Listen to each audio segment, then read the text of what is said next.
start kind of warming up, and hopefully the stragglers and latecomers will join us soon, if anyone else is joining. But I do like starting on time-ish, at least. So thank you, everyone, for joining us for this event. And a special thank you to Kh'aeld and Yara, who were willing to share the book with us and to join us for this discussion. I hear the book is coming out in Hebrew soon, and I really think that this is a very valuable, well, maybe not so soon, but at least the introduction is coming out soon in Hebrew on the website. Quite. Okay, so I think it's... Quite, you're right. Yes. Okay, so I definitely recommend people look at it. I know it's going to be a little bit of a kind of a different process than usual book launches, because it is a book that many of you haven't read or can't even read because it's still in Arabic only. But I think we in Academia for Equality decided that it's important. It's a very important topic, and it's the heart of what we are engaged in here. I'm really grateful for Liat for agreeing to join us for this conversation. I know it has not been very challenging, has not been very easy. I just want to briefly introduce who we are, the people who are hosting this event. So I don't get in troubles with Matan, if nothing else. So the Academia לשוויון, or Academics for Equality, is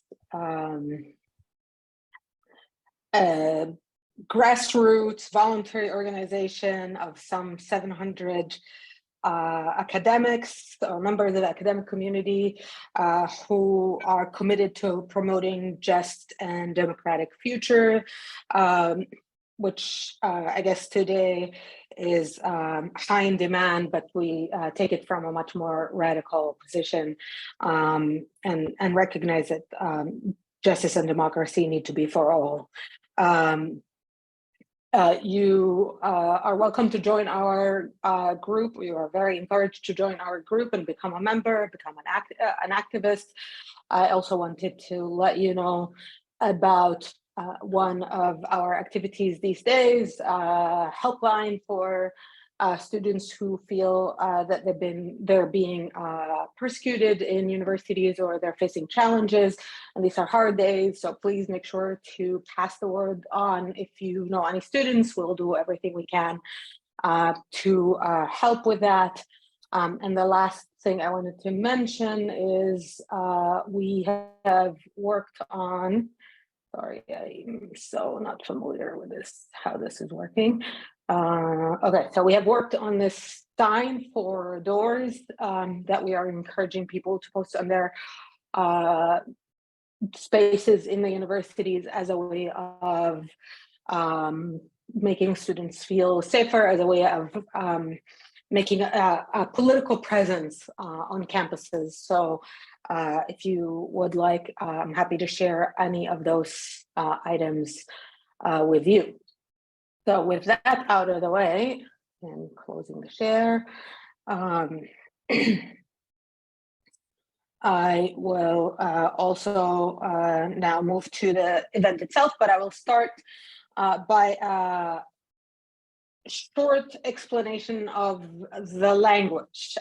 Some of you might have noticed I'm speaking in English, and this event is going to be mixed in Hebrew and English. We realize that in this context that we're talking about power disparities on campuses, like linguistic disparity is one of the challenges. So we made the choice to allow each of the speakers to speak in the language that they choose to. Unfortunately, we couldn't run the event in Arabic because not everyone will understand it, and we are invested in everyone understanding it. But at the same time, we are also very invested in not imposing Hebrew, which for some of us is a colonial language, as a language that we present in. So the conversation is going to switch between Hebrew and English, which I know is a little challenging or unconventional, but I believe that within this context, people are going to be open to enduring with that, and hopefully one day we'll be able to also hold this in Arabic, Hebrew, and English, so people are more able to speak in a language that they feel is theirs and represents them. So I'm going to introduce the speakers.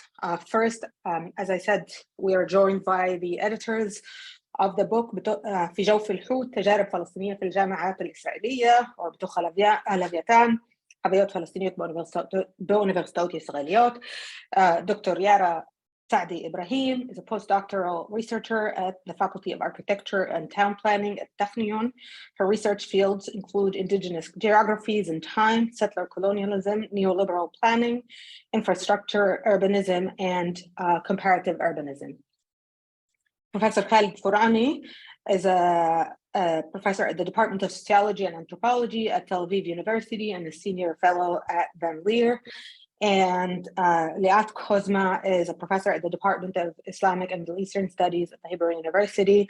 My name is Lina Delashe. I am an associate professor of history at Humboldt State University and currently in Palestine, Israel, trying to change gears.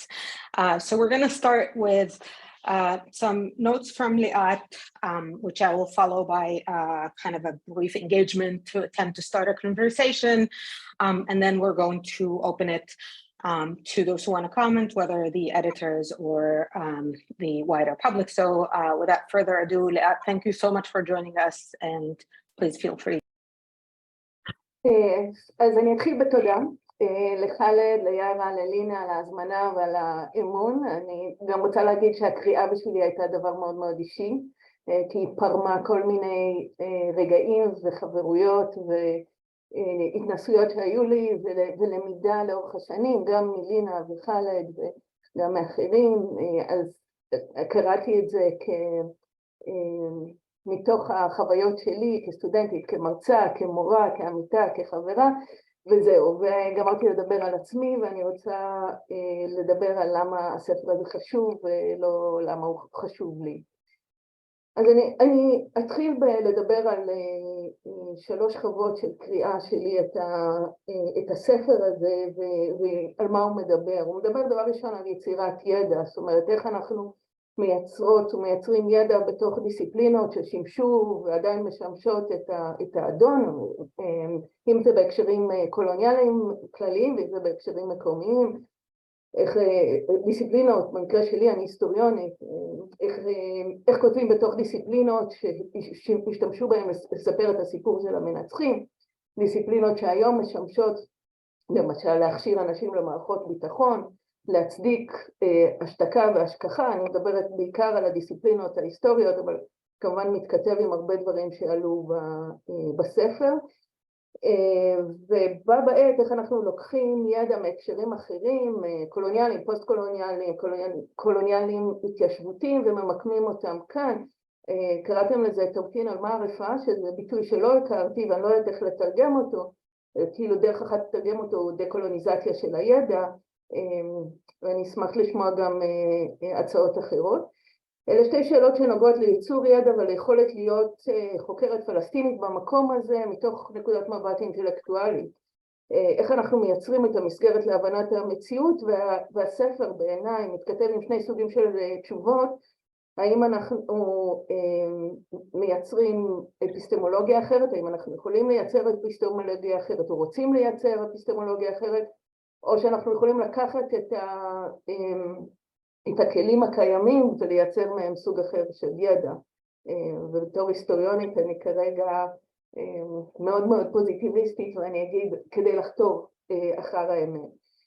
דבר נוסף, ואני אחזור לזה בסוף, זה השאלה של המתח בין מדעי החברה, שהם הנושא העיקרי של הספר, לבין מדעי הרוח, שזה התחום שאני יותר מכירה, ואני חושבת שזה פותח לנו שאלות גם במדעי הרוח. אז שכבה אחת היא שכבה אינטלקטואלית, שכבה שנייה, אני אגיד את זה כך, איך אנחנו חיים במקום הזה ואיך אנחנו נושמים בו, ואני מדברת בעיקר על חוקרות ותלמידות מחקר. כלומר, איך אנחנו מתמודדות עם המנחה או עם ועדת הדוקטורט, עם העמיתות והעמיתים, שאומרים לך שמה שאת חוקרת לא חשוב, לא מעניין, ובעיקר לא אובייקטיבי, נכון? את מגיעה מתוך החוויה הסובייקטיבית שלך, אבל המדע, הידע אומר אחרת. אז מה שעסקתי בו בשכבה הקודמת זה לדבר על ייצור של ידע. עכשיו אני שואלת איך חיים כאדם חושב בתוך המסגרות האלה. וכאן הספר מאוד בעיניי מייצר תשובות מאוד מאוד אפקטיביות של יצירה של רשתות תמיכה. לפעמים זה מזל של למצוא את האדם הנכון, המנחה, המורה, מודל בתוך המערכת, וגם לייצר רשתות תמיכה של חוקרות ותלמידות שחוצות דיסציפלינות וחוצות מוסדות. ותשובה אחרת, וזה גם הספר עושה, זה ללמוד מניסיון של אחרים, בהקשרים אחרים, קולוניאליים, פוסט-קולוניאליים, קולוניאליים התיישבותיים, ואלה דברים שהספר עושה בצורה מאוד אפקטיבית. אחד הציטוטים שאהבתי מהספר, כן, זה ליצור מרחב בטוח שמאפשר לצלוח את התואר במינימום נזק נפשי.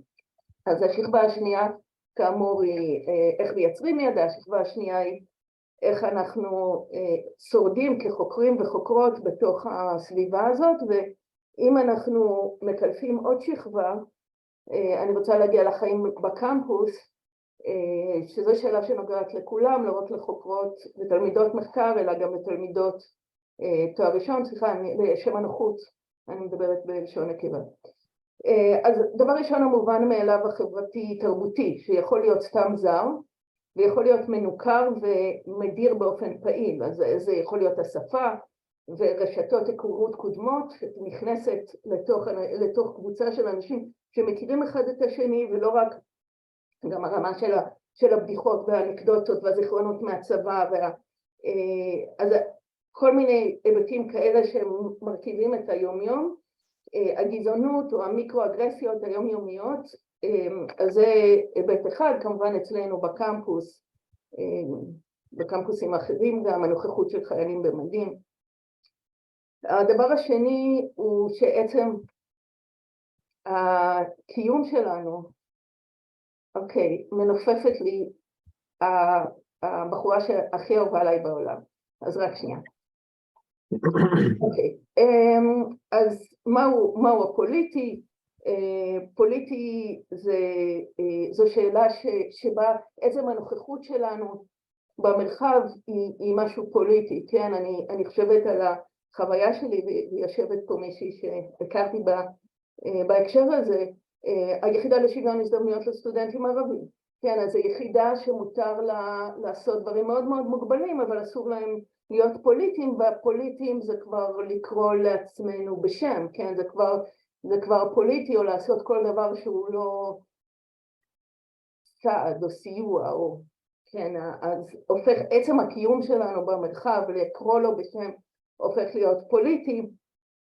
יום השפה הערבית באוניברסיטה העברית, שבסופו של יום יכול להיות, במובן המוכלל של המילה, רק עיסוק בחומוס, או כן, מוזיקה מסורתית, או מה שלא יהיה, כן, הטיית פעלים.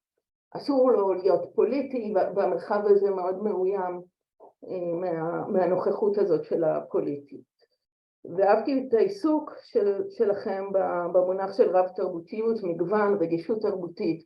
זאת אומרת, רגישות תרבותית גם היא לא יכולה להיות פוליטית. אז תחת הכסות הזאת של רב תרבותיות, מגוון, רגישות תרבותית, קורים גם דברים מאוד מאוד רדיקליים ומאוד מאוד דמוקרטיים במובן העמוק של המילה, אבל זה גם יכולה להיות שפה מכובסת לאפוליטיות, למשל שאפשר לדבר על הבחורה הדוקטורנטית שלא יכולה להשלים את הלימודים בגלל שהיא תקועה בחברה פטריארכלית, בלה בלה בלה, אבל אי אפשר לדבר על הסטודנטית שלא יכולה לעבור את המחסום, שוב, חוויות ירושלמיות. אז הצמצום של הפלסטיני לתרבות ומבונה הצר מייצר התחמקות מלדבר על אחריות ותהליכיות.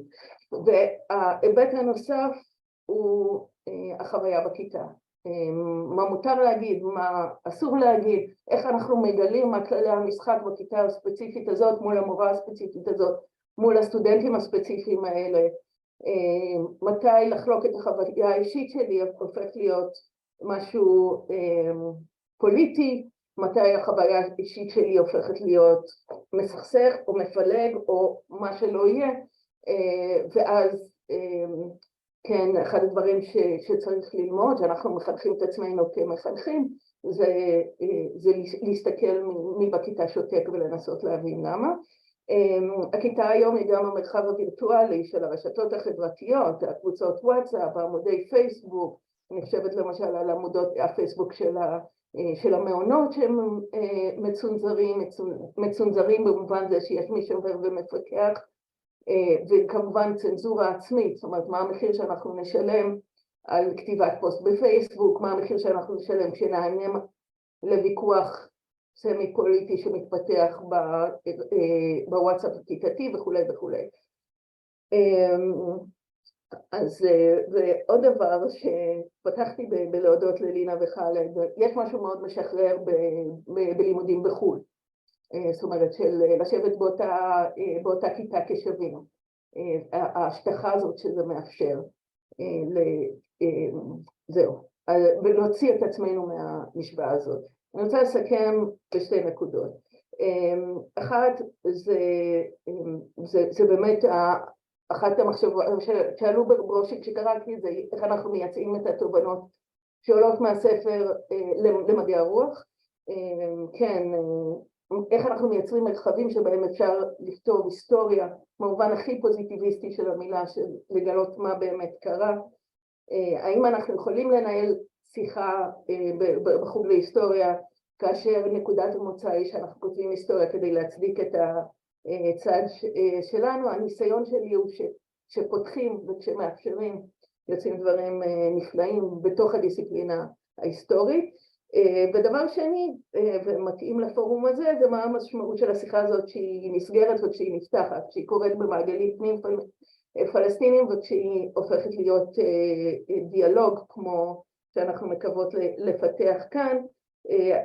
מה המשמעות של שיחה כזאת במרחב מעורב, איך ואיפה אפשר לייצר מרחב בטוח לשיחה הזאת ומה יכול לצאת מזה. אז אלה מחשבותיי, תודה רבה.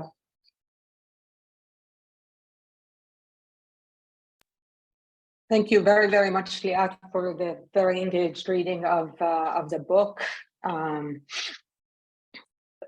And it's been very challenging. It's a very rich book, and it's been very challenging to think about a way to kind of start a conversation, continue a conversation about this. I'm going to start kind of in a way, in my thoughts of engaging your topics and as ones that I also viewed as central, but maybe giving them my own take as a way of kind of thinking through some of these issues. So one of the big things that you brought up and that came up to me repeatedly in the book is the idea of safe space. And safe space here, I mean in an intellectual sense of kind of a space that allows you to intellectually develop, to become a critical intellectual, to produce critical knowledge, but it is also the academic space and physical and emotional. And this is, I think, a concern that from my experience, only as an undergrad, because as you mentioned, I studied abroad for my grad school, but there's always this sense of, or question, I guess, of a space for belonging in these multiple levels that I think that is one of the threads that I would like to pull at in this. And particularly because within this existing power relation in the Israeli universities, the book constantly goes back to the question of liberatory thinking. And my question is, can we, or how can we, produce a liberatory thinking in a restrictive space that some of the authors in the book described as a colonizing or colonized space. And particularly, I connect to the point that Liat was bringing up, the question of the master's tool, which has been one of the central questions in a lot of the kind of critical colonial, post-colonial, or whatever you want to call that range of questions. And particularly for me, one of the issues was, or one of the big things that has been also a very big part of my experience as a Palestinian scholar, not necessarily in Israeli universities, but I could imagine it being a much more extreme experience, is this, I'm going to quote for a second from the book, from page 58, Professor Nadra Kevorkian says, إذا نظرنا إلى وضعنا كأكاديميين فلسطينيين فنلاحظ أننا نكتب بحرص شديد. عملنا بحرص عملنا عمل حريص جدا جدا لأننا دائما نتعرض للانتقاد، فكل كلمة نقوم بكتابتها تجلب معها تبعات. And in short, basically, Professor Shalhoub says we have to write very, very carefully. Our work is constantly scrutinized. And this kind of ties also to this idea, to me, to objectivity and to this idea of apolitical, being apolitical. And I always want to, to me, when I'm thinking about this, and I do this always in my classes as well, is the first thing that comes to mind in this context is that Fanon says, for the native, objectivity is always directed against him. And this is a part of where, in the academic space and in humanities and social science, I think share this, bring the challenge of being an indigenous scholar, of how can you learn from and be from your own community and produce knowledge as you're expected to constantly kind of distance yourself from it and be apolitical, be I don't know, objective or whatever the term that is often used for this. And this also brings the idea of language, which I started with, but also here we need to think about how language, the role that language plays in this, how language reproduces power structure, but also how can we create or challenge the concepts and basic ideas that we work with to undermine those power structures. And finally, in thinking about support systems, the authors in the book kind of suggest multiple levels of thinking through what can we think about as spaces that are support systems that help you navigate this. And it also brings up the tensions within the Palestinian scholarly community or within the Palestinian space in the university, in the universities, the differences between Palestinians in Israeli academia and outside of it, Palestinians in academia and outside of it, Palestinians in Israeli institutions and Palestinians in Palestinian academic institutions and universities, and how our experience and the experience of Palestinians that kind of comes with this multiplicity of geographies because of the Nakba, then becomes a shaping factor of how we build the networks that we're a part of. So those were the things that I thought can kind of help us start the conversation going. What I'm going to do now is ask Khaled and Yara if they want to comment, and if not, then we'll go to the audience and ask them for their feedback or comments.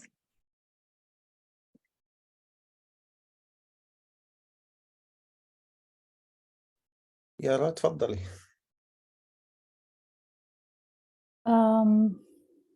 I'm not sure if maybe we should hear first some questions and later. Okay, yes. Okay, so we'll open it. Khaled, do you agree or do you want to say anything before we open the floor? Okay. No, I fully agree. Perfect. Okay, so all right, well, the floor is yours.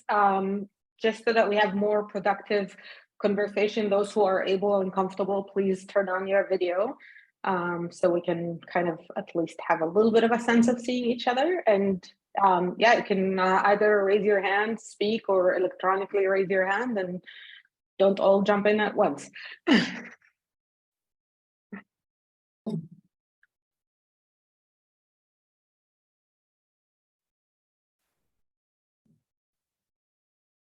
يلا متان.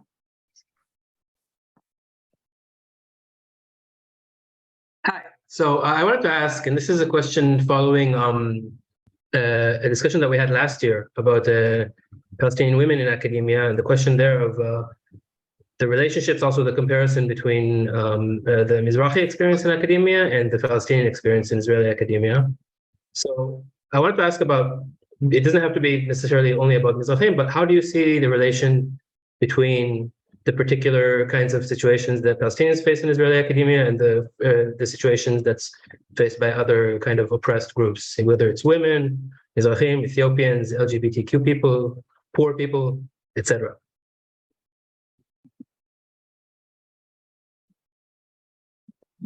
يارا تفضلي.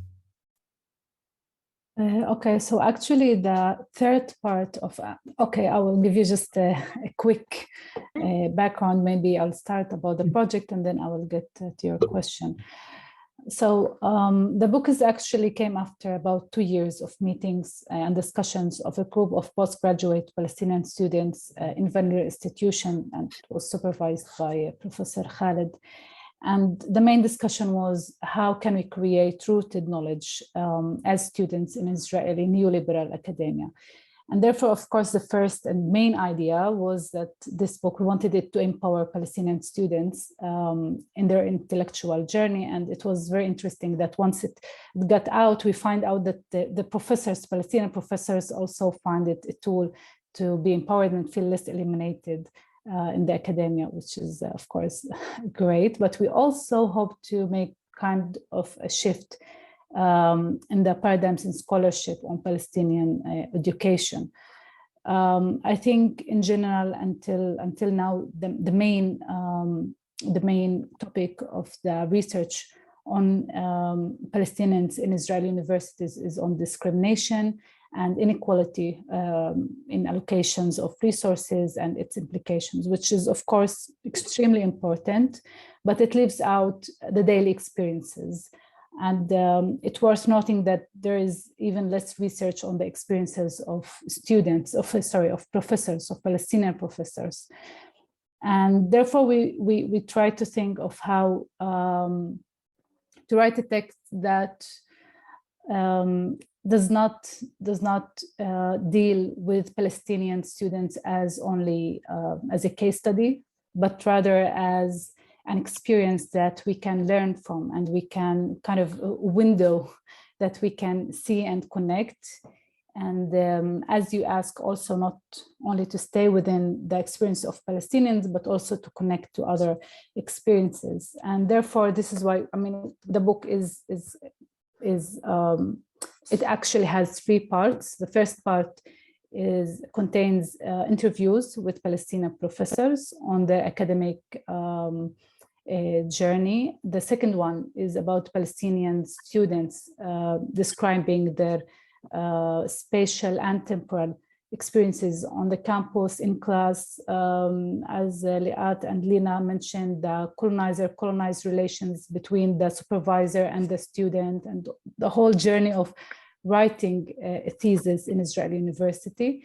And the third part, which relates to your question, we chose 4 texts from well-known books written in different languages, dealing with different marginalized groups, including Blacks in the US, Indigenous in Iceland, and other groups. And the idea was that we translated, of course, it's only a small book, so we couldn't translate the whole books, but we translated parts of it. And it was amazing that a book like Between the Word and Me was never translated into Arabic. So we translated a chapter from it. A book as Linda Smith, Decolonizing Methodology, was never translated to Arabic.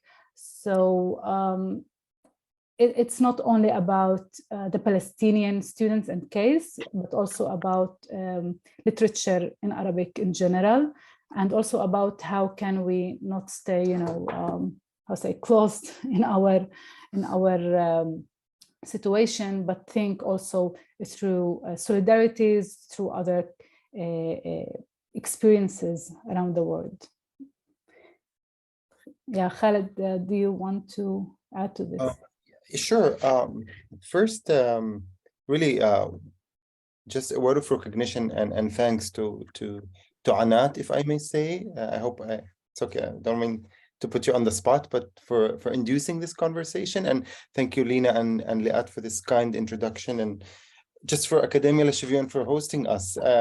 As you can imagine, I naturally feel awkward. Like, what language ought I be speaking?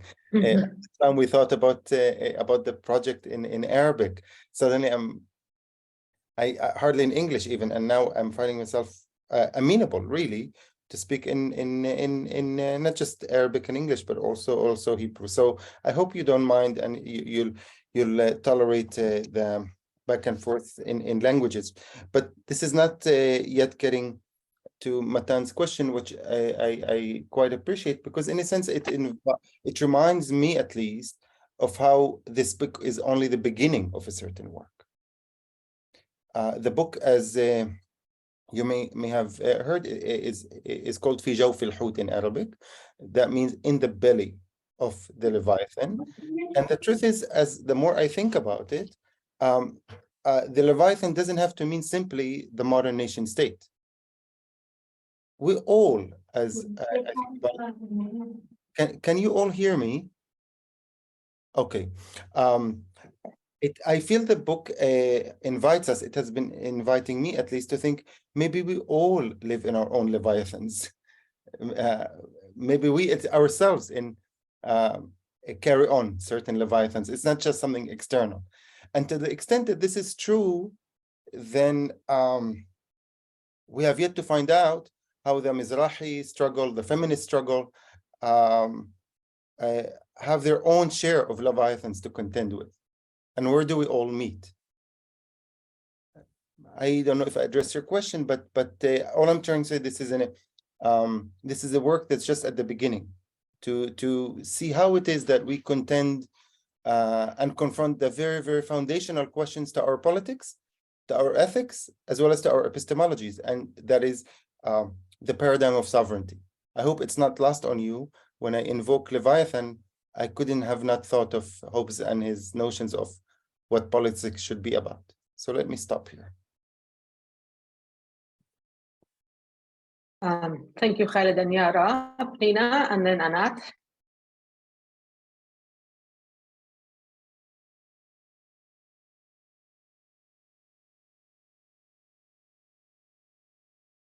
Nina, are you there? Okay, Anat, why don't you go ahead and then we'll maybe start.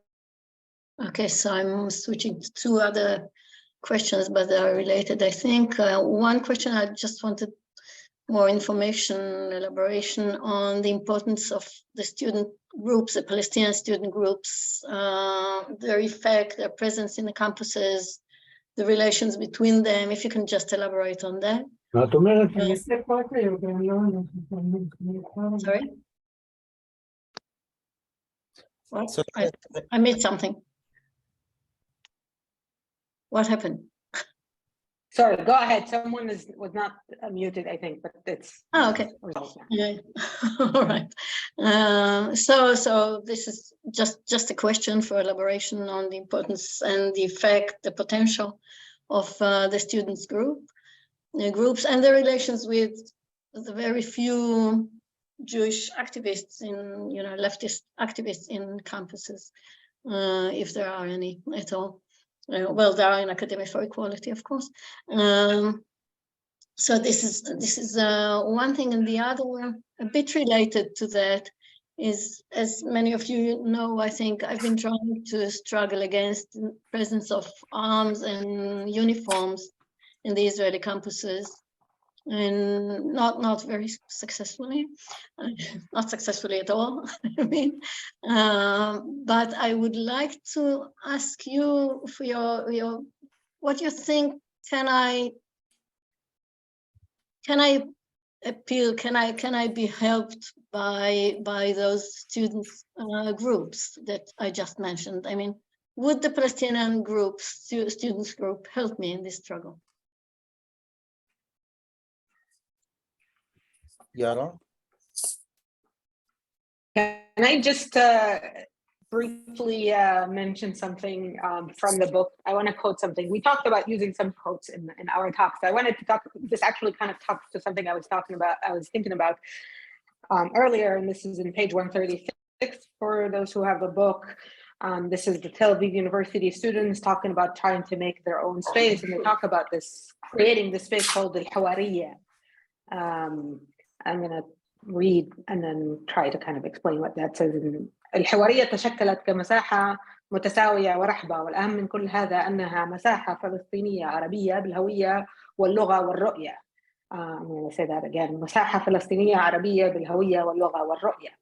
وفرت هذه المساحة قوة وراء كل كلمة تقال. كان النقاش داخلها يتحدى العبثية الأكاديمية والتلقينية التي تحكم مساحات المؤسسات الأكاديمية المهتمة بالمنهج والإمبيريسيزم I'm guessing والثورة الثقافوية المنعزلة عن أرض الواقع.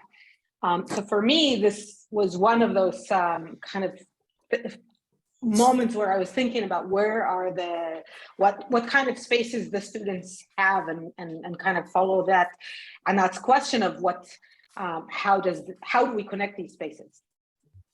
So these students are talking about creating a space. Khalid, can you help me with the translation? Or should I try it? No, go ahead. I have interest in your capacity. Which page? They're basically talking about a space. The sentence that caught my attention very much. I mean, they're talking about creating a space that is filled with equity, that is open, but it is also, most importantly, a space that is Palestinian, Arab in its identity, language, and vision. It's a space that kind of tries to avoid the pedagogical, oppressive space of the Israeli universities to kind of, and the kind of merely theoretical discussions. This is at least how I understood the sentence, that is detached from reality. So for me, this raises this question of connection between the discursive spaces and the activist spaces, I guess, that Anat is alluding to. Sorry, I hope that was relevant. Yeah. May I jump in? Do you hear me? Yes, Yara? Yes, I hear you. Okay. Couple of comments. First of all, I really like the link that. Oh my God! You have an option of closing the microphone. Can I? Okay. A couple of comments. I really like the question that was placed on the table by Matan. I think there is a significant difference between Palestinian and Mizrahi students. And in some ways, it's easier for Palestinians because the exclusion is so sweeping to realize that they are not part of the supposedly positivist, objective perspective. Teaching anthropology, introduction to anthropology in Be'er Sheva for the last 3 years taught me that a lot of Mizrahi students, and not only introduction, I mean, just anthropology over the years in Israel, that a lot of the Mizrahi students don't accept even the notion of them as constituting a distinct category or an excluded in some way. And they tend to, without any critical reflexivity, assume that they belong to this global objective scientific way of doing social research.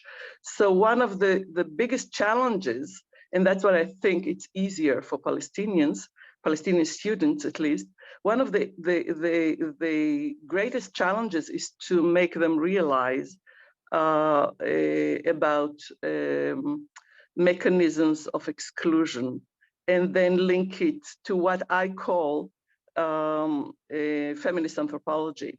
And feminist anthropology is very committed to doing research from a very strong, reflexive, and position that is aware of power relation in the research process. So that's one kind of general comment. The other one is specific to Bedouin students in the population of my students. And here the question of language is critical.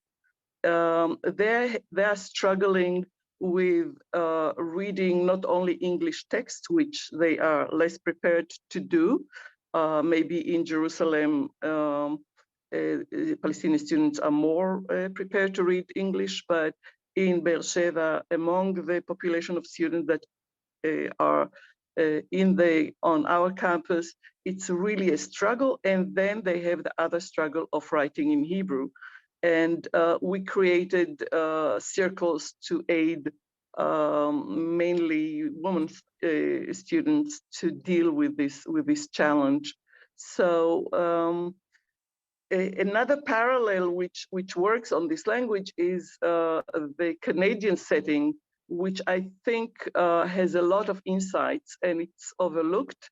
I looked at it like almost 2 decades ago, the whole notion of French versus English, the Francophone versus the Anglophone. And they're making like what we're struggling now, which language are we talking about with in our academic interaction? If English is the hegemonic language and the Francophone insist on having workshops separate, distinct in French or insisting on having translation. So there's a lot of insights from that situation. So just a few comments or insights regarding this comparison. Thank you. Thank you, Pina. I'm gonna give Yara and Khaled a minute to just kind of choose if you want to reflect on any of this before I move to, I saw Ori and Yanni want to say something? If I may just really quickly share with you a certain feeling of awkwardness, awkwardness that the comments I so far make me mindful of is, and I speak very hesitantly because I don't feel competent or adequate to speak with any definitiveness about this, but I feel what the experience of our book is perhaps resonant with feminist or other disenfranchised groups. When do you see that? When do you decide to turn the conversation into the public? The very fact that we're having this conversation itself is riddled with tension, with uncertainty, with how much do you want this to be an internal Palestinian conversation, and when is it possible to open it up?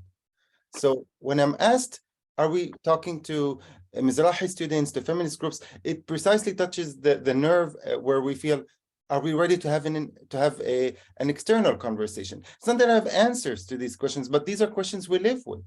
And I don't think we're the only group that's living with these questions. I'm sure, I have a feeling anyone involved in feminist politics and Mizrahi politics has had to face these questions. So I'm sharing with you the awkwardness that I'm inhabiting at the moment. Let me stop here. Yara?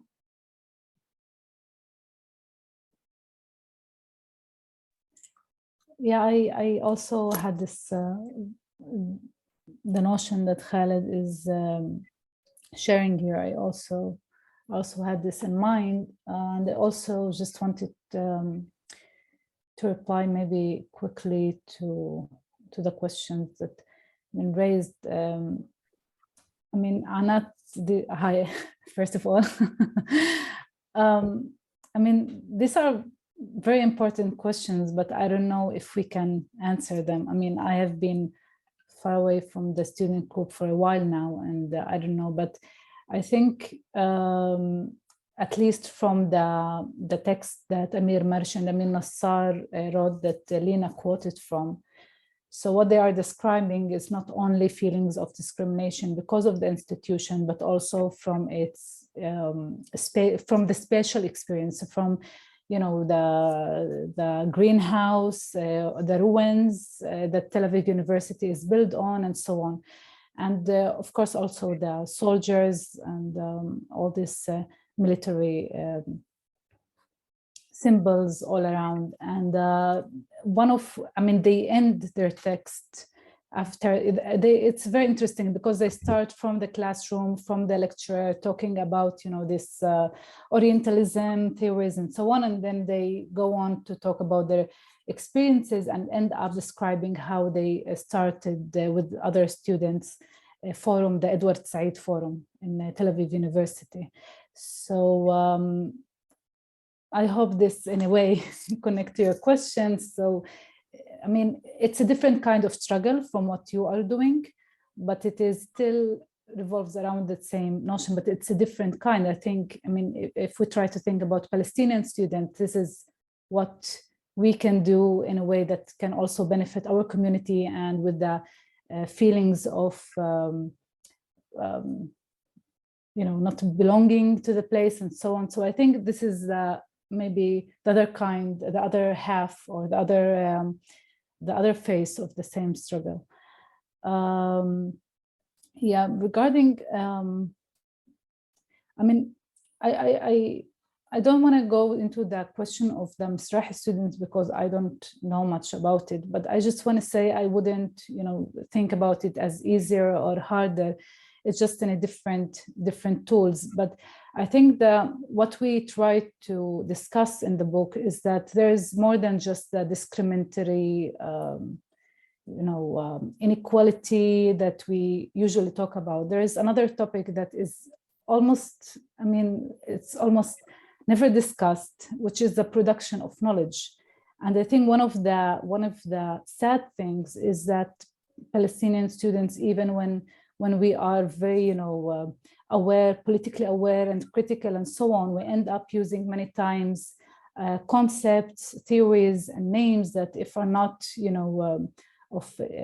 from the Israeli academia, from the Western academia. And I think the question of how can we start, decolonizing or tawtin al-ma'rifi, producing rooted knowledge, is even a bit beyond the question of being politically aware. It's even harder, I think, from my personal experience.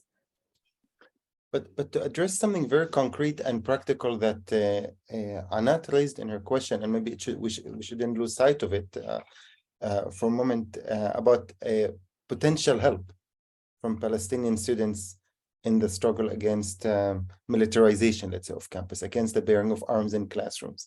And it is a genuine problem. I hear it every semester. Students come up to me and tell me, it makes no sense for us to see people with rifles in a classroom. It just defies any sense. I witnessed people telling me that they don't understand. It's very, very disorienting. Am I at a university or am I something other than university? I would just say two things and I'll be brief about them. Of course, Anat, we can continue the conversation in the conference of our friendship. But one is it makes me sadly reflect on the politicized situation of Palestinian students. This is a general sweeping statement, so I'm being less than careful. But the general decline or the shrinking of collective action that one observes. This is all in comparison, of course, to the high days of collective political mobilization that we've archived in the student unions in the 60s, 70s, 80s, up to the 80s among Palestinian students. Today, I don't feel that fervor that it was before. But on a positive note, perhaps this is just really thinking on the go, Anat. Yeah, it's not something meditated and studied. We don't have to think Palestinians just being in Israeli university. We can think Palestinian students in the diaspora. And I'm wondering, in this globalized moment we live in, and could the Palestinian and even non-Palestinian students be of any help to you against this very, very odd situation of having rifles in a classroom? I'm not dissuading or discouraging. I'm just telling you, let's seize the potential of the globalized moment we inhabit. And yes, with all due respect to the local, but also think of global potentials. Thank you, Khaled. Before I open the floor for the next speaker, for the next questions, I do want to stop for a minute and reflect a little bit about the space that we're creating here. Liat finished with talking about this kind of potentiality and peril of this mixed spaces to talk about experience of Palestinians in Israeli academia. And I kind of want to bring a little bit of a reflection as we have the conversation into the ways in which this is a productive conversation, or the ways that we can think about how we can mobilize it. And here I'm speaking a little bit as an organizer for Academics for Equality, because this is one of the things we want to do, is to engage us as faculty invested in justice in creating, in helping make these spaces, and in keeping, in centering the Palestinian students' experience in these spaces as a crucial aspect of our thinking through at this forum. All right, so Orly, and then Yanni, then Amira and Karim. Yes, thank you. I first of all, I wanted to respond to the question whether Khaled's question, whether this should be a inner Palestinian conversation or involve others as well.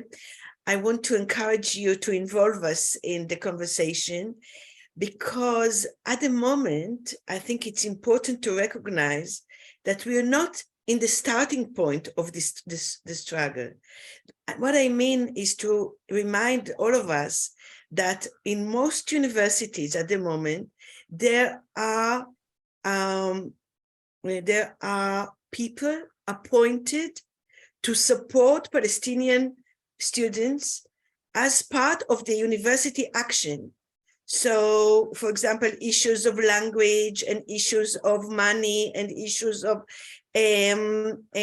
negotiation with specific lecturers and supervisors, there is support. And even in our university at Bar-Ilan, there's even a specific person who would support specific stages during the PhD. If someone has difficulties, they will have the specific support which they need.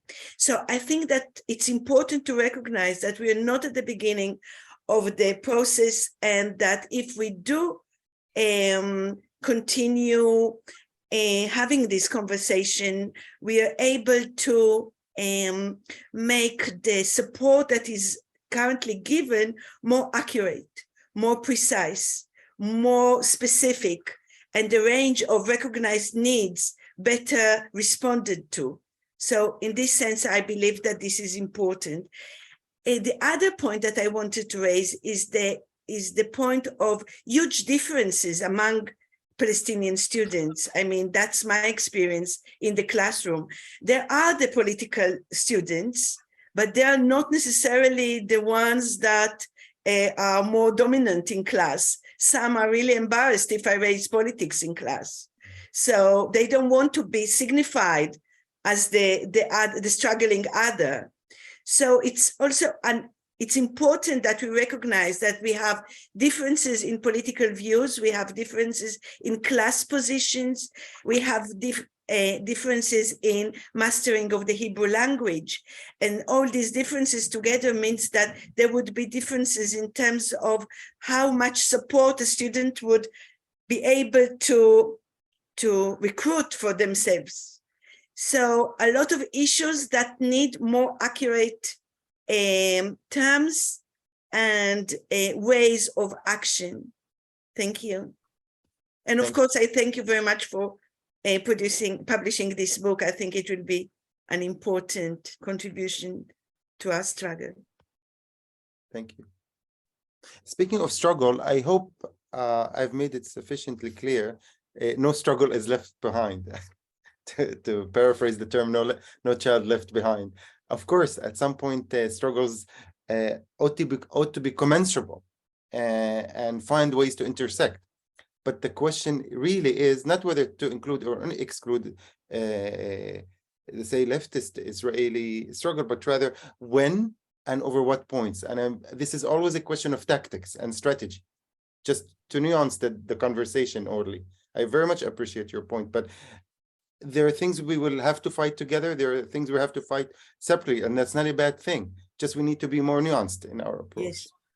And I really can't thank you enough for the point about the fact that Palestinian students are indeed not a monolith. Yes, there are students who are working or have been able to feel comfortable in their skin, in their Palestinian skin, but there are some students, by the same token, who are just happy to be the invisible, I should say, good Arab, so to speak. Very much like the Mizrahi students who, no, don't bring politics. We don't have discrimination, just and walk the walk. So let me stop. I just want to add, Lena, can I? Very briefly that, yes, there have been a lot of centers for supporting students and so on, but we must be also aware of why and how it is happening. I mean, many of these centers are a result of Israel joining the OECD and the whole issue of raising the numbers of students, and they did succeed. I mean, if we have in the book the numbers, but I think in 2005 it was 8.4% Palestinian students. Now we're talking about more than 17%.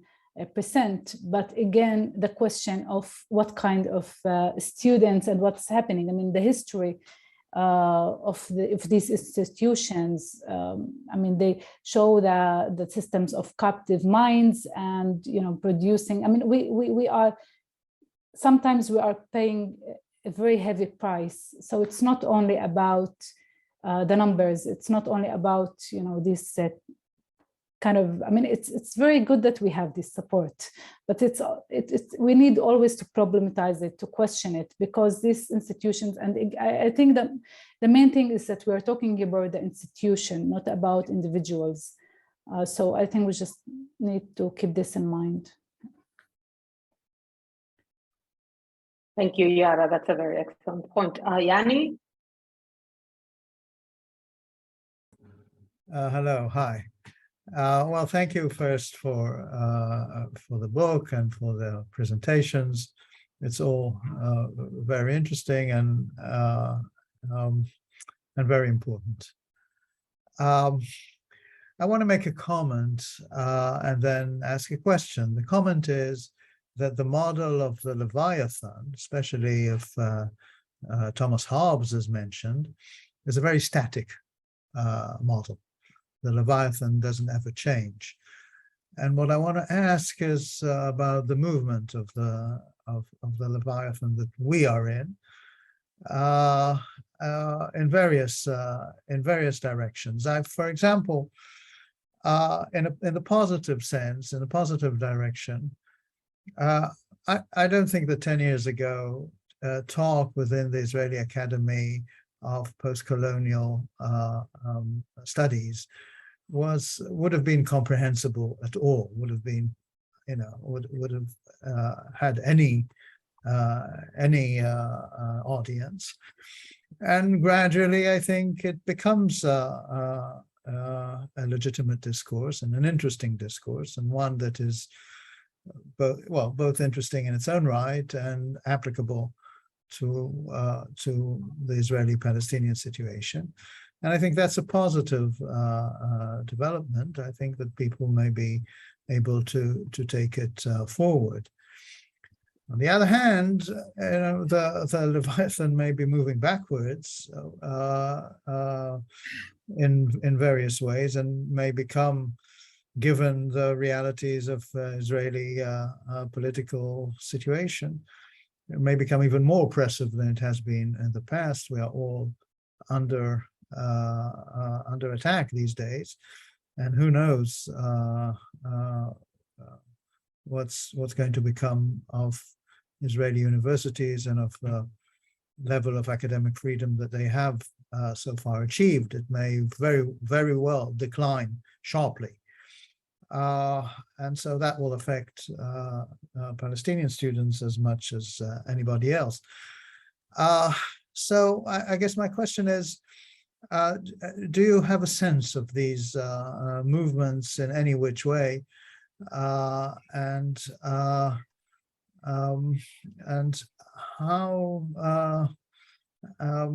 how does it register with Palestinian students? How do they see themselves? How do you see yourselves as taking part in those dynamics, internal and external, of the Leviathan? That's my question. Thank you. I'm going to ask Liat to comment since we haven't heard from her in a while. Yeah, I collected a few comments. אני אדבר ליאת, את במיוט. ליאת, השתקת את עצמך. סליחה, אני אדבר בעברית. אני חושבת שכולם פה היו מאוד מנומסים, אני רוצה להיות קצת פחות.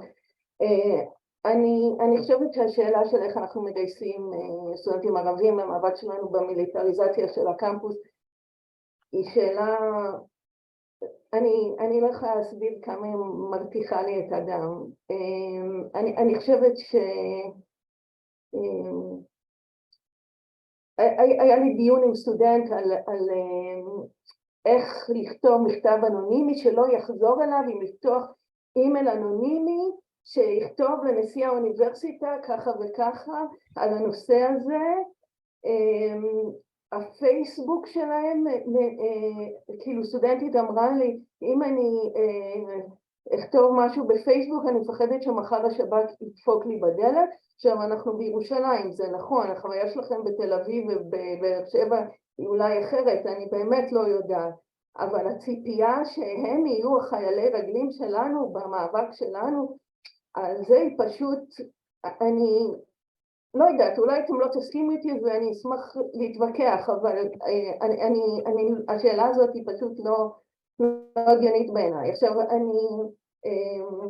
אני מבינה שקשה לדבר על ספר שרובכם לא קראתם, אני מאוד מציעה למי שיכול כן לקרוא את זה, אבל אני חושבת שהספר והשיחה פה מתנהלים בספרות אחרות לגמרי, בקומות אחרות לגמרי, בשפה אחרת לגמרי, וקשה לי עם זה. זאת אומרת, ההתלבטות שלי אם לדבר פה היום נבעה מהשאלה, האם אפשר להתממשק בשיחה כזאת, ובינתיים השיחה לא מתממשקת. יאני אומר שהיום אפשר לדבר דיבורים פוסט-קולוניאליים, ספרתם כמה כותבים ערבים יש בסילבוס של הקורסים שלכם ושל הקולגות שלכם על החברה הישראלית, או על היסטוריה של המזרח התיכון, או היסטוריה הפלסטינית, או מה שלא יהיה. כאילו, הייתם בכיתות של הקולגות שלכם, הקשבתם לעצמכם מדברים, שאתם אומרים, היום אפשר לדבר יותר דברים פוסט-קולוניאליים. כאילו, יופי, אז נדבר פנון. זאת אומרת, זה יפה מאוד שאפשר לדבר פנון, בכיתות שלי אני מדברת פנון, אבל כל עוד אתה לא מתממשק עם הכאן ועכשיו, איך אפשר לדבר בכלל על כמה התקדמנו, כמה אפשר לדבר כאן בירושלים, על המציאות שלנו כאן בירושלים, בכיתות שלנו.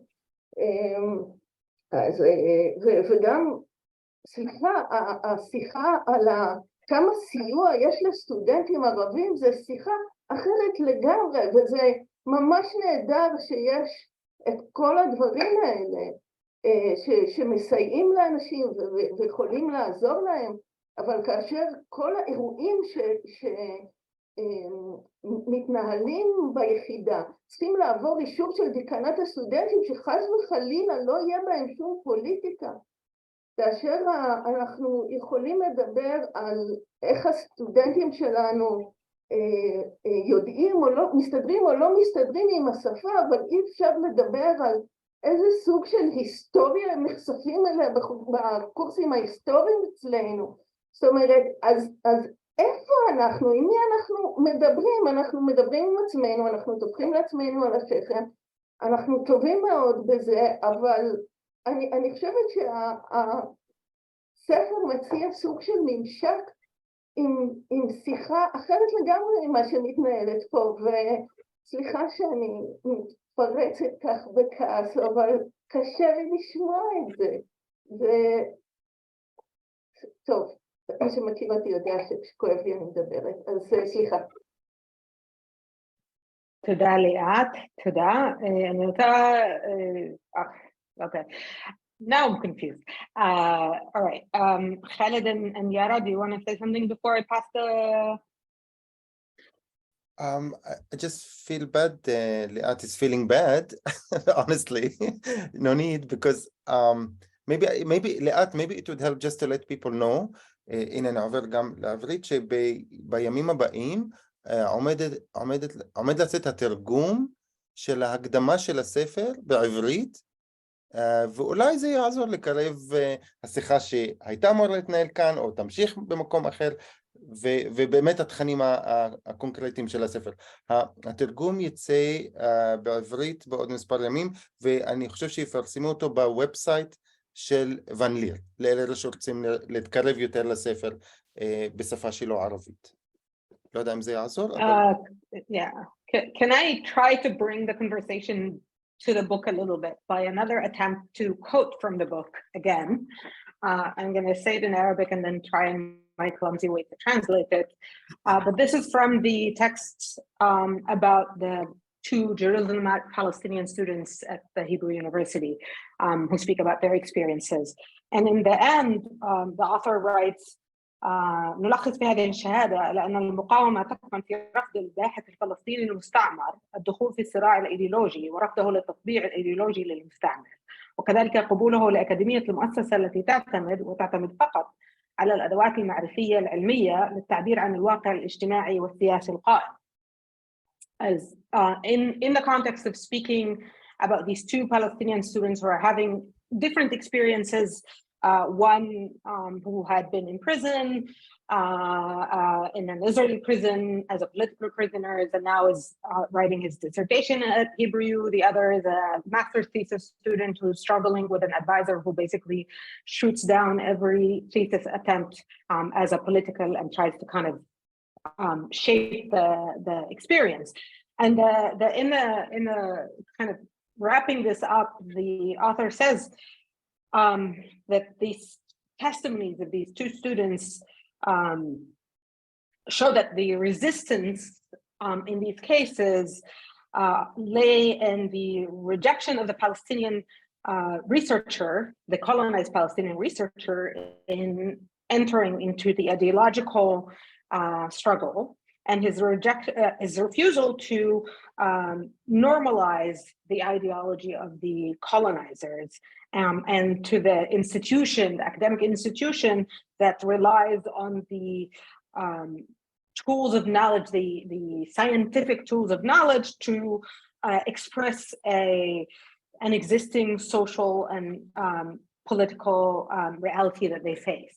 And I think this is a very good opening for us to kind of try to think about some of the challenges. I mean, in this particular case, it's students, but I think most of Palestinian academics end up having to kind of constantly negotiate this tension between being a part of a system that is a colonizer and being and resisting it at the same time, being a part of a research, but also refusing to normalize it. So maybe we can try to pull on that thread a little bit if people are open to that.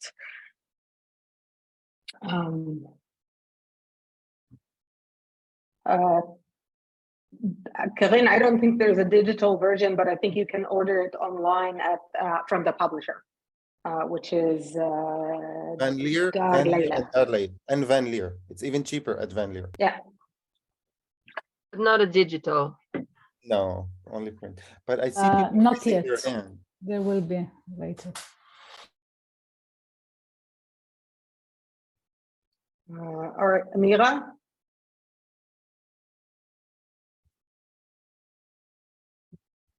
Actually, I only wanted to say hi to Yara, but I also have a small question.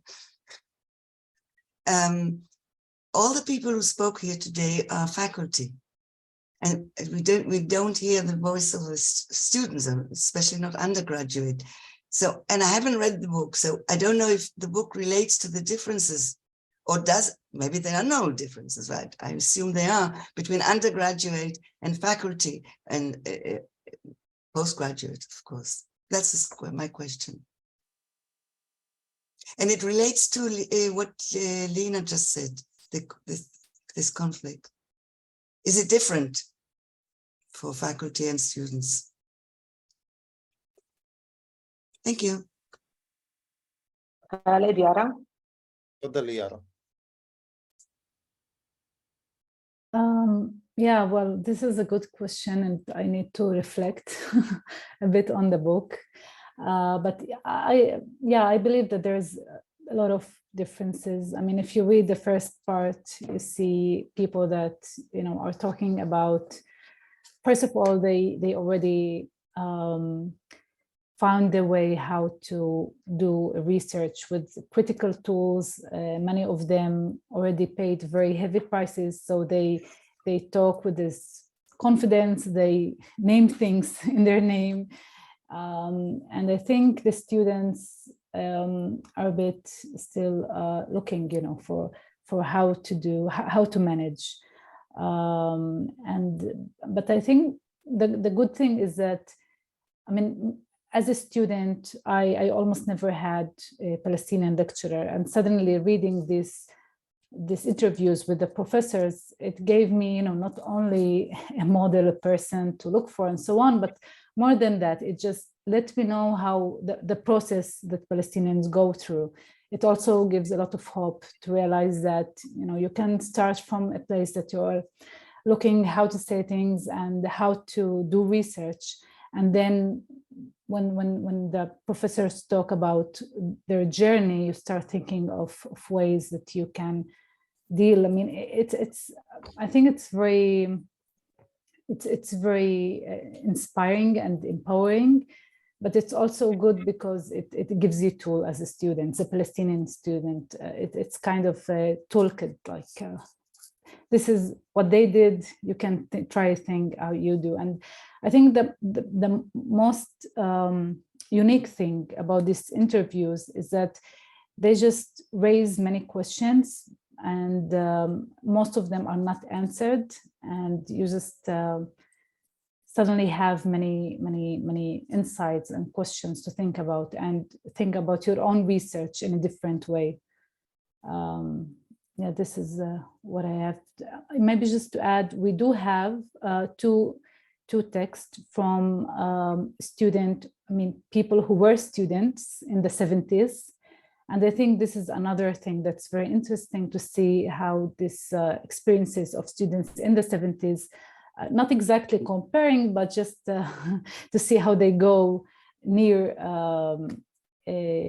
experiences from these days. I mean, from 3-4 years ago. من الهبرة University and Haifa University, تغريد and عبد. Yes, we have exactly a text from Tagrid Jahshan and one from Abdel Ghani, who was an activist, is a professor now.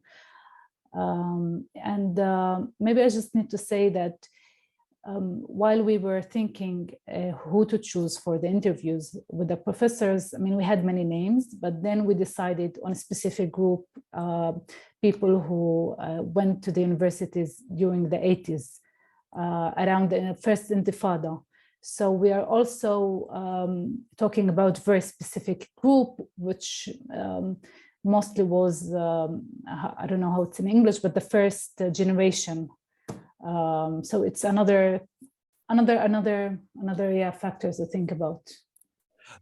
Yara, but there's also, thank you, this is very, very helpful in terms of clarifying the contents of the book, but yet another way, not exploring another way to try to address Amira's wonderful question is perhaps to give an anecdotal, but hopelessly at the same time, hopelessly fragmentary way of addressing your question, Amira. I don't know if you can still hear me.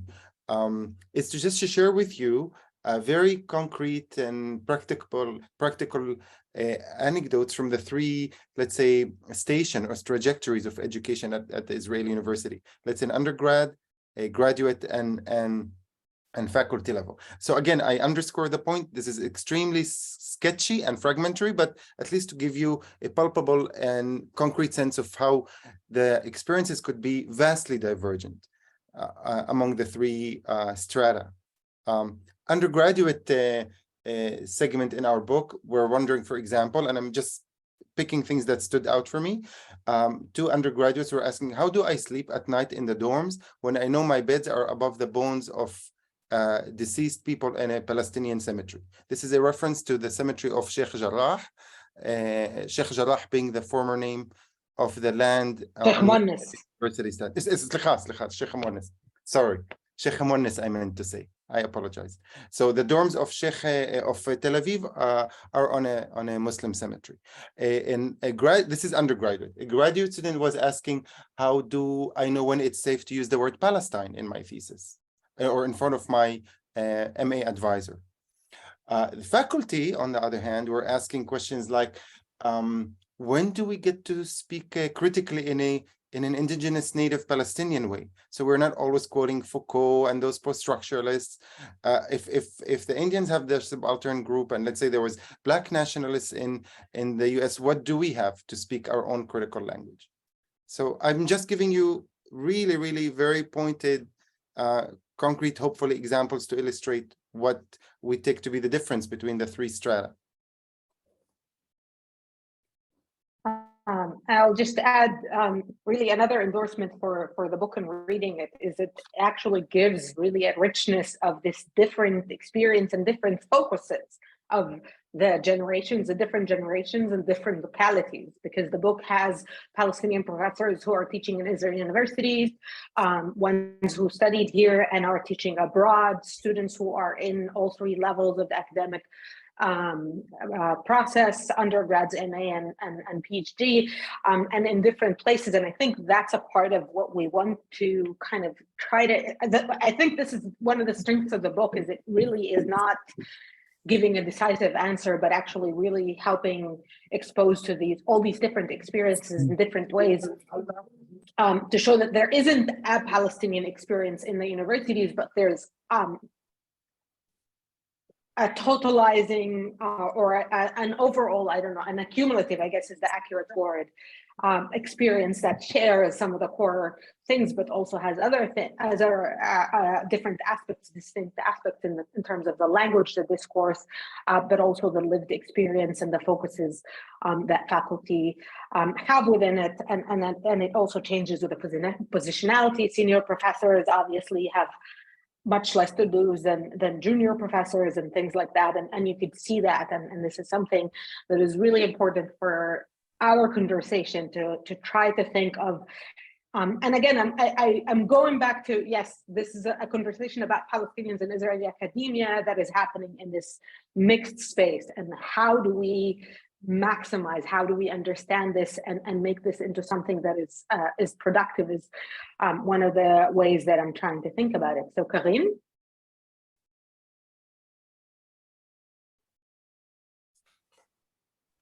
Hi, do you hear me? Hi, thank you. I have two questions, but first, Amira, just to tell you that on Sunday, we're going to have an open conversation on the situation in the streets today in Israel and Palestine and on campuses. And there are going to be students, Palestinian students talking. So join us, it's at 8:00. So that's one thing. Just two questions that I had, quick ones, I hope. One is that I wonder if in the book, or maybe you know, and it's not in the book, there is something about the attempts to, or history of attempts to create Palestine studies centers or institutions within Israeli campuses. So that's one thing. The other thing is about this sense of continuity between what's going on in 67-48 and diaspora for Palestinian students and faculty members. And you did say something about it, but I wanted to hear more if there is in the book attention to this issue, that there is this sense, there is something going on between those spaces of academic spaces, what happens to what's the experiences of Palestinian students in those three spaces, and whether, and one thing that we're thinking about in Academia for Equality is to see if we can, in what way we can support Palestinian students abroad too, as they go to study. I mean, Palestinian students from 48 abroad, what kind of networks there are that we can also support. But there are, of course, it's a much broader question. So thanks. Yara? Regarding your first question, I mean, we didn't talk about Palestinian centers in Israeli universities. Actually, it's for me, it sounds a bit weird, but we did think about, I mean, this was one of the main questions in the interviews, was to think, is there a place and is it the time to think about a Palestinian school, Khaled, Madrasa Fikriye, how do we translate it? Escola, yes. Escola, you know, something similar, I mean, to the following the subaltern, the indigenous studies and so on. So this was one of the questions, and I'm not gonna give you the answers of the interviewees because it's many answers and it's long, but I think it's interesting to see how there are many different answers and many thoughts into that. Regarding your second question, we naturally, when Palestinian students wrote the text, they did address their experience beyond the Israeli universities, but we did a conscious decision not to include Palestinians outside of Israel because of the book was published by Vendir, and we decided that we're going to concentrate on Palestinians in Israel. Yeah, I think you had another question. I'll give it to Khaled. Yeah.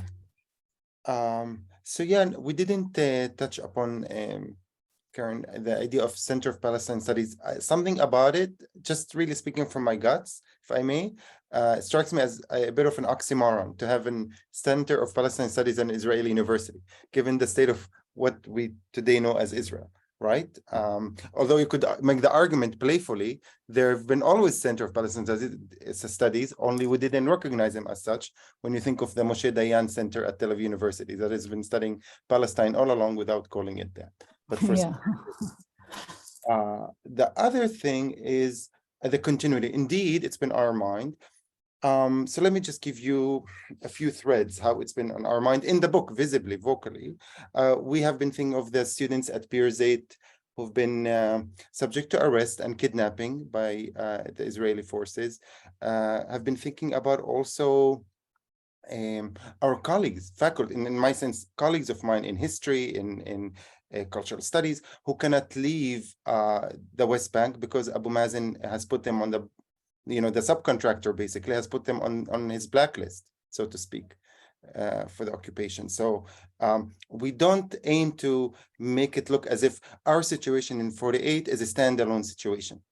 Quite the opposite. It's very fluid, so as they like to say in certain courses, a very fluid situation. That means that yes, Va'adot Mashma'at here in 48 are not totally irrelevant to what our students and faculty at Bir Zayt or Al-Najah University face. We don't make that assumption that again, Leviathan being Leviathan, yes, and it is static, yani, but at the same time, it's multifaceted.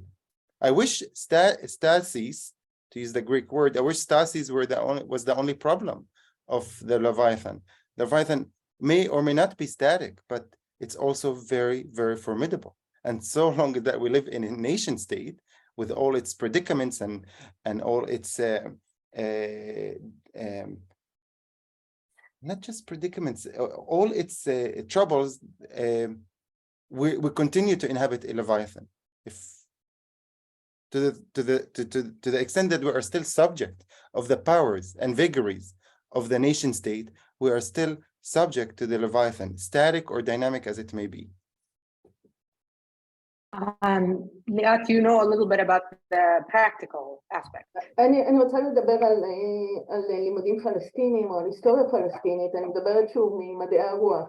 אז בגלל האופן שבו מחולקים החוגים במדעי הרוח, אז יש היסטוריה כללית, היסטוריה של מזרח תיכון, ולפעמים יש היסטוריה יהודית או היסטוריה של עם ישראל או היסטוריה של מדינת ישראל, ובתוך זה היסטוריה פלסטינית מוצאת את עצמה לדעתי בשני מקומות. אחד זה בסוציולוגיה ואנתרופולוגיה, ודברים נהדרים יצאו ולא יצאו דרך אגב, עדיין בתזות ודוקטורטים בהיסטוריה פלסטינית במחלקות לסוציולוגיה ואנתרופולוגיה. והדבר שני זה אצלנו במזרח תיכון, שגם יש היסטוריוניות והיסטוריונים טובים, וגם יש תלמידי מחקר שעושים עבודה מאוד יפה.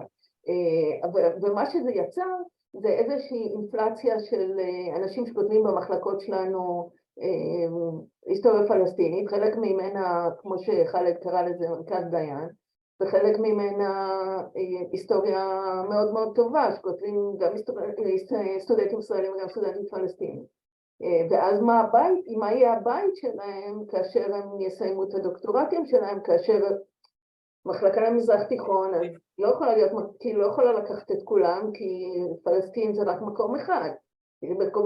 מחלקות להיסטוריה של מדינת ישראל, כאילו אני חושבת על ה-awkwardness שח'אלד מדבר עליו של היסטוריה פלסטינית באוניברסיטה הישראלית כמחלקה, אבל מצד שני, כאילו, אנחנו פתרנו את זה ולקרוא לזה היסטוריה מקומית, אנחנו עושים כל מיני דברים שקשורים בהיסטוריה מקומית, אבל זה קצת, אין לזה בית, כאילו כהיסטוריונים, יש לזה בית ואין לזה בית, כלומר, זה קורה, אבל מוסדית אין לזה בית.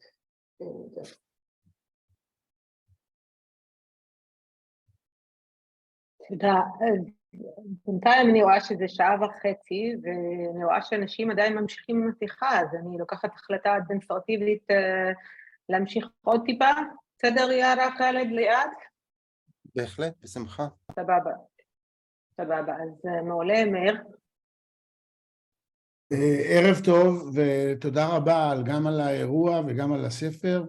אני חושב שזה רגע מאוד מאוד חשוב, ואני אנסה להביא אותו לידי ביטוי בשאלה השנייה שלי. השאלה הראשונה שלי היא דווקא יותר תיאורטית, ואני אשמח אם אני בטוח שאי אפשר יהיה לקבל תשובות מלאות לגביה, אבל השאלה היא לגבי האם דקולוניזציה, לימודים של פוסט-קולוניאליזם ודקולוניזציה, חוסמים או מאפשרים נורמליזציה. מה בדיוק אפשר לעשות עם העניין הזה? ואני אומר שהמושג הזה, התיאוריה או הגישה של דקולוניזציה, יש איתה קצת, אני מתמודד עם קושי שאני רוצה ליישם את המושג הזה, מבחינת היסטוריה, מרחב וקבוצות. האם למשל אני יכול להעריך ולהתמודד עם התנועה של יהודים מצפון אפריקה, ממרוקו, של המשפחה שלי, בשנות ה-50 לישראל, האם זה תהליך של שחרור, תהליך של דיכוי, תהליך של קולוניזציה או תהליך של דקולוניזציה? הייתי שמח לשמוע את זה, או למשל הכיבוש הערבי של צפון אפריקה במאה השביעית, האם הוא תהליך של קולוניזציה או לא? זאת אומרת, עד כמה אפשר להתמודד עם המושג הזה? זה דבר ראשון. שאלה השנייה שהיא קצת שונה מזה, אני דווקא רוצה להדגיש את החשיבות של האירוע הזה ולהגיד, לשאול אתכם, אם הייתם יכולים להגיד מהי החשיבות של הרגע הזה, שאנחנו נפגשים פה באקדמיה לשוויון, אינטלקטואלים ואינטלקטואליות, חוקרים וחוקרות, מישראל, מפלסטין, לא רק מישראל ולא רק מפלסטין אולי, ומדברים על הדרך שלנו להתמודד עם המציאות הפוליטית שהולכת ונפרסת מול עינינו. הייתי שמח אם הייתם יכולים לדבר על החשיבות של הרגע. זהו, שתי שאלות. תודה רבה. יאללה, תפדל.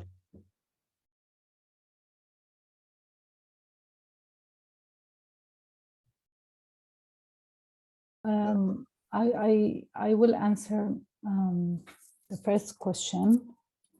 Well, I think when we're talking about decolonization, it's more about decolonizing methodologies, which mean how we do the research. And I don't think it's it's a static concept if it's either this or that. And I want to quote from the interview with the Professor Andre Mizzawi, if possible, just to give an example of what at least some of the interviewers in our book mean by decolonizing. Yara, maybe you want to say in a word who Andre Mizzawi is for the benefit of those who don't know about him? Yes, he is a professor in education. The education is actually the head of the Department of Education in the British Columbia University in Vancouver. So I will start in Arabic, just a moment. Yes, he says. Just to clarify, born and raised here, but then yes, now he was born in Jaffa, yeah, and you will see this in the quote. Thank you, Lina. Yeah, so he says that لم أقرأ النظريات في البداية فإن إطار يافا وعمليات الهدم الكثيفة التي كانت تتم في البلدة القديمة وما رأيته من هدم هناك ومن ثم ما رأيته أثناء التجوال بين المساحات بين تل أبيب ويافا أشعرني أنني أنتقل من مجرة إلى مجرة أخرى. تجولي في يافا في مساحات مليئة بالهدم، هدم يصرخ حول ما كان قبله وعما حدث ولماذا تبقى، تحول إلى منهج معرفي. I will read translation in English. So he says, I did not read the theories at first. The Jaffa framework, the massive demolitions that were taking place in the old city, what I saw of demolitions there, and then what I saw while wandering between the space of Tel Aviv and Jaffa made me feel like I was moving from one galaxy to another. I wandered around Jaffa in spaces full of demolitions screaming about what was before it, what happened and why it remained, all of which transformed into a knowledge paradigm for me. And he goes on to talk about the greenhouse in Tel Aviv University, about professors being very critical about many topics, but never mention the fact that Tel Aviv is established on Sheikh Muannis and the ruins that just is everywhere around it. So I just wanted to try to explain through this quote what many of the professors mean when we're talking about decolonization or rooted knowledge, توطين المعرفي, in this book. So I'll quickly, can I respond to Meir's two questions? One, I'll say that I myself actually used the introduction to formulate a certain critical response to the settler colonial paradigm. Yes, believe it or not, I was trying to be critical of the settler colonial paradigm. I know it's ubiquitous, it's sexy, it's the right way to talk about Palestine, but oftentimes, and I'm not alone in saying that, I think Ayman Ighbari has made that point, Professor Ayman Ighbari from the University of Haifa, that sometimes it just gets to be too much. يعني خلاص جننونا. All the time settler colonialism, hounding us with settler colonialism, so much so that it loses its analytical acumen, its ability to actually analyze and investigate, and it becomes just a tool of condemnation and making moralizing positions, as it were. See, I'm pointing. I'm calling the shots. It's settler colonialism, and then it loses explanatory power. That's one point about the question of decolonization. It didn't. I think your question about what was it about to have Islam and Arabism spread in North Africa. I think it's best that you ask people who live there and not us, because we're no specialists on that. And finally, the issue of how to intervene in the current moment as a book. Let me share with you now something very, very personal. Very personal, and maybe it's better because it's local and it's the moment. אולי עדיף שאני אעבור לעברית.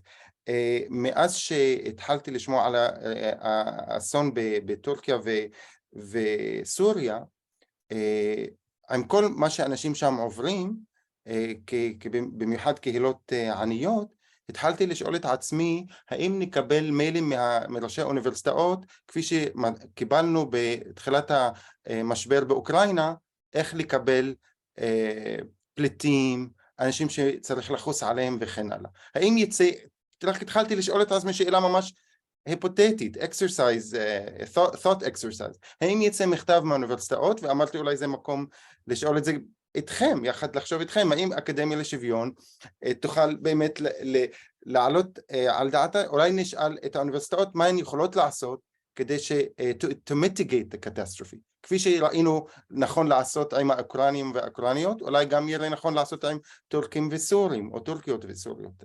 אני עוצר כאן. All right, Mayan, last question, or Yael, sorry.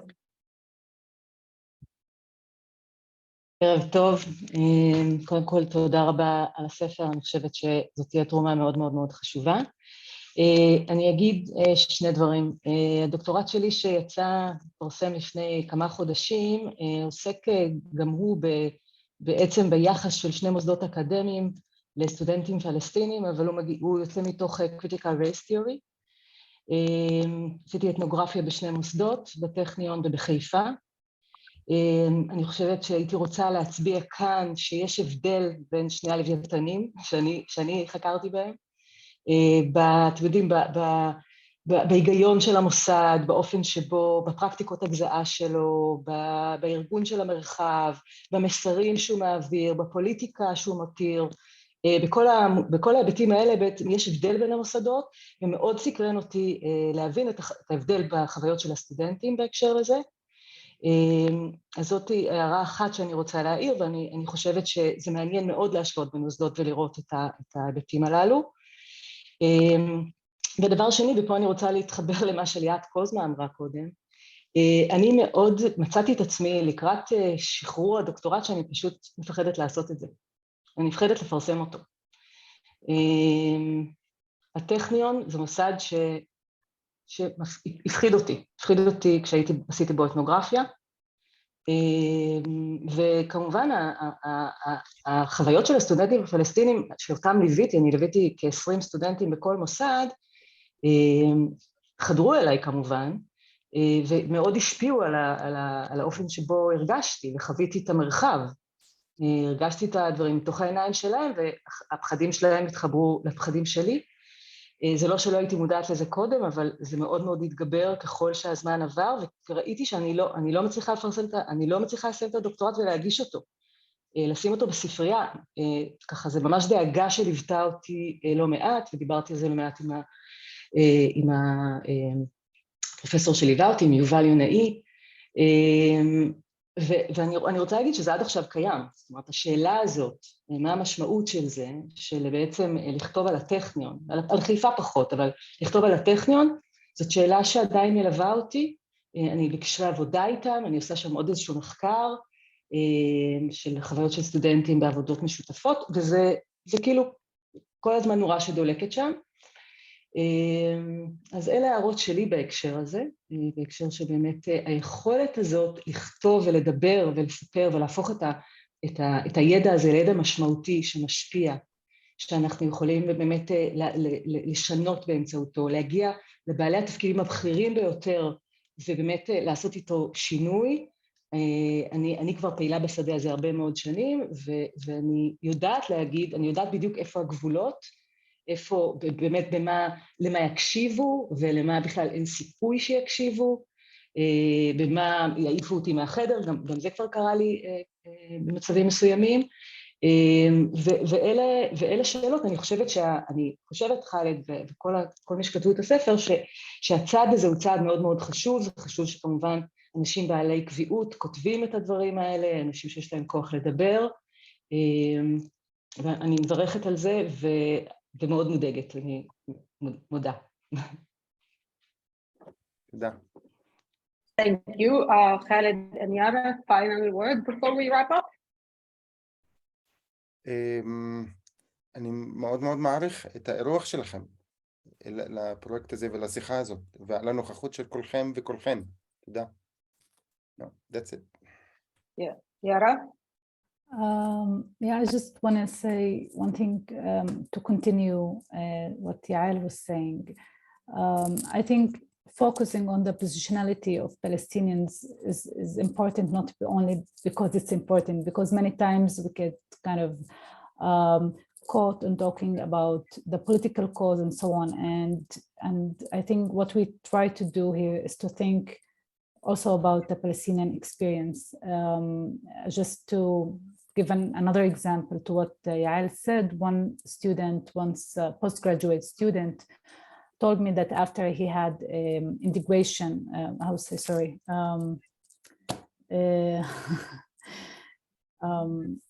the Shabak, Lina,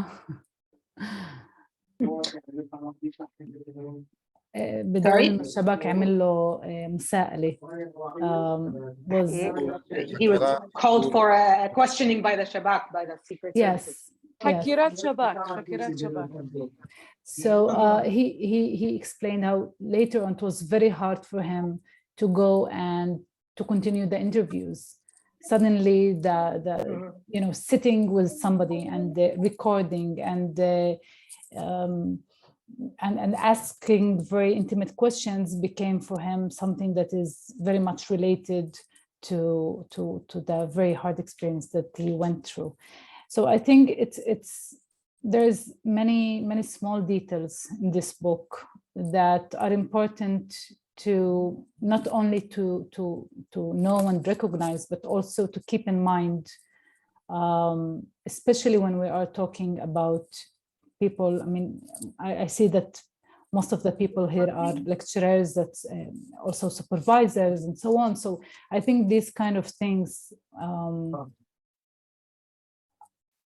are important to keep in mind, and and to try to use them to think how to go on and how to change things, on the individual level.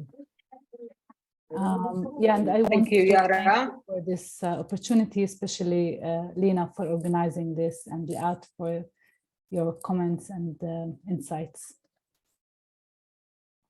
Thank you, Yara. Liat?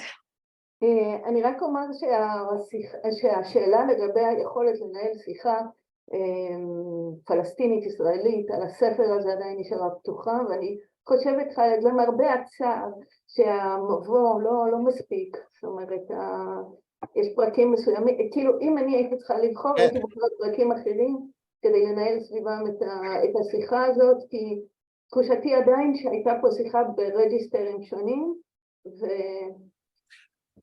אני מסכים לגמרי, לאט, ההקדמה, introduction שכתבתי לא מספיק לתרגם אותה לעברית, אבל אולי, maybe this is exactly my point, that we ourselves, I'm speaking from my own position of fragility and Yara's, we're not sure when it's actually good to just come out in a public conversation with an Israeli Jewish audience.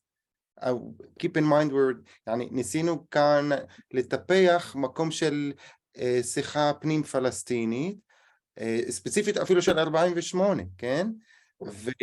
ולאט לאט ללמוד מתי אנחנו בשלים ובשלות, על מנת שזה גם תהיה שיחה עם החברה הישראלית היהודית. וכנראה שזה תהליך של למידה לכולנו. But the idea is to start with a safe space. We dipped our toes in the water, that's what I'm saying. סליחה? טבענו את הבהונות שלנו במים. כן. So I will wrap up in something that might speak to this. It's actually, I'm going to quote from the interview with Professor Mazawi from the book, as a way to kind of wrap up on a maybe different note, but also a hopeful note, because this is the quote that I'm going to only read in Arabic, but I will tell you that he's talking about hope and the necessity of hope in research and in the project that we do. So Mazawi says, إن لم يكن ثمة أمل فما الهدف من القيام بأي خطوة؟ إذن لدي إيمان عميق بأهمية الأمل كأحد شروط المعرفة وإنتاجها، ومن دونه كل نظرية ستتضارب مع الواقع، ستهمش، ستخضع لقوات الكولونيالية وغيرها. فالأمل مهم من ناحية فكرية، الأمل مهم من ناحية الإنتاج المعرفي والقوة التحررية، لأن المعرفة تحتوي بداخلها على نبض الحياة ودائما تتغير وإلا كانت تفكيرا متقوقعا. So we'll wrap up by thanking everyone, especially Khaled, Yara, and Liat, and thank you everyone else for coming. Thank you Academia for Equality for hosting this event, and please keep up with us. Thank you all very much and have a good night.